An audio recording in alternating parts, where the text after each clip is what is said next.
تعلیم محض ڈگری۔ یہ 2021 کی ایک گرم شام تھی۔ میں لاہور کے ایک کیفے میں بیٹھا تھا۔ سامنے ایک نوجوان بیٹھا تھا، آنکھوں میں الجھن، چہرے پر سوالات کی بھرمار اور دماغ میں بے چینی کا طوفان۔ وہ مسلسل اپنی انگلیاں چائے کے کپ کے کنارے پر پھیر رہا تھا۔ میں نے غور کیا، وہ کچھ کہنا چاہ رہا تھا لیکن الفاظ نہیں مل رہے تھے۔ چند لمحے گزرے، پھر اس نے ہمت کی اور بولا، سر، میں نے ماسٹرز کیا ہے، کچھ لوکل ٹریڈنگ بھی کی ہے، گیسٹ پوسٹنگ کا کچھ کام بھی دیکھا ہے، لیکن پتہ نہیں میرے لیے کون سا کام بہتر ہے۔ میں نے اس کی آنکھوں میں جھانکا، وہ کچھ چاہ رہا تھا، شاید ایک فوری حل، شاید ایک جادوئی ترکیب، پھر وہ آسان راستہ جو اسے بغیر زیادہ محنت کے کامیابی کی منزل پر پہنچا دے۔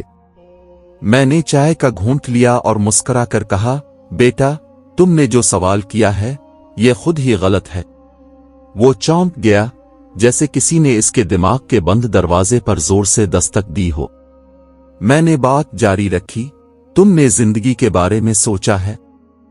کیا تم جانتے ہو کہ کوئی اور تمہارے لیے کیسے فیصلہ کر سکتا ہے کہ تمہیں کیا کرنا چاہیے؟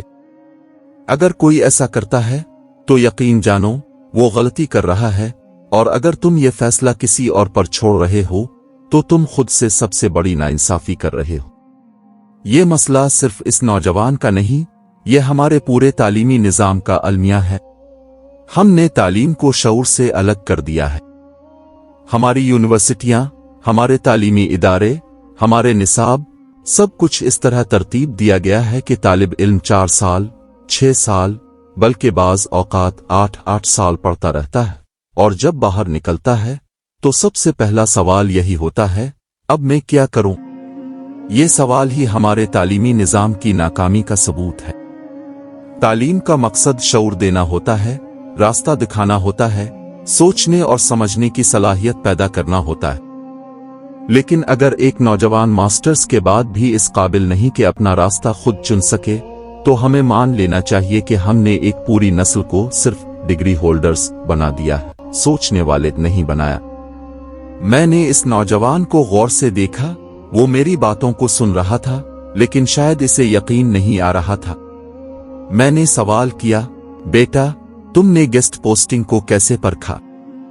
اس نے فوراً جواب دیا، سر، میں نے کسی کے لیے آرٹیکلز لکھے تھے، وہ بندہ کلائنٹس سے ڈیل کرتا تھا، کبھی کام ملتا تھا، کبھی نہیں ملتا تھا، مسلسل کام نہیں تھا۔ میں نے ایک لمبی سانس لی اور سر ہلایا، تو تم نے خود کبھی کلائنٹس نہیں ڈھونڈے؟ خود کبھی کام نہیں کیا؟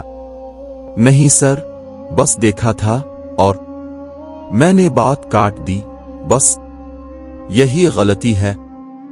تم نے خود میدان میں اترے بغیر فیصلہ کر لیا کہ اس کام میں تسلسل نہیں، کامیابی نہیں۔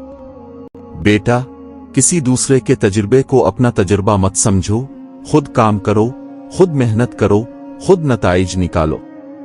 یہ وہی غلطی ہے جو ہمارے نوجوان ہر فیلڈ میں کرتے ہیں۔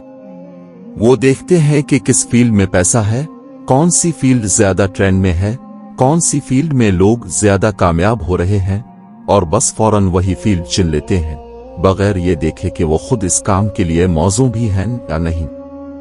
یہی وجہ ہے کہ پاکستان میں جب کوئی شخص اپنی کامیابی کی کہانی دکھاتا ہے، جیسے میں بھی اپنی کہانی سناتا ہوں، کسی شاگرد کی کامیابی شیئر کرتا ہوں، تو لوگ فوراً اسی کام کو اپنانے کی کوشش کرتے ہیں۔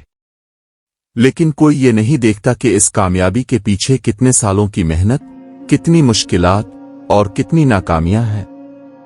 کامیابی ایک پروسیس ہے، کوئی انسٹنٹ نوڈلز نہیں کہ بس پانی ڈالو اور کھانے کے لیے تیار۔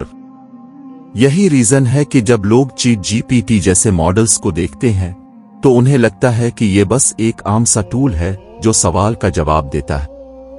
لیکن حقیقت یہ ہے کہ چیٹ جی پی ٹی کو بہتر سے بہتر بنانے کے لیے ہزاروں لوگ دن رات کام کر رہے ہیں، اس کی ریزننگ بہتر کر رہے ہیں، اس کی تجزیاتی صلاحیت بڑھا رہے ہیں، تاکہ یہ صرف معلومات نہ دے بلکہ سمجھداری سے جواب دے سکے۔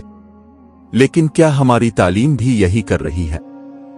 کیا ہم اپنے نوجوانوں میں ریزننگ بڑھا رہے ہیں؟ کیا ہم انہیں تجزیہ کرنا سکھا رہے ہیں؟ نہیں، ہم نے تو انہیں محض رٹے لگانے والی مشین بنا دیا ہے۔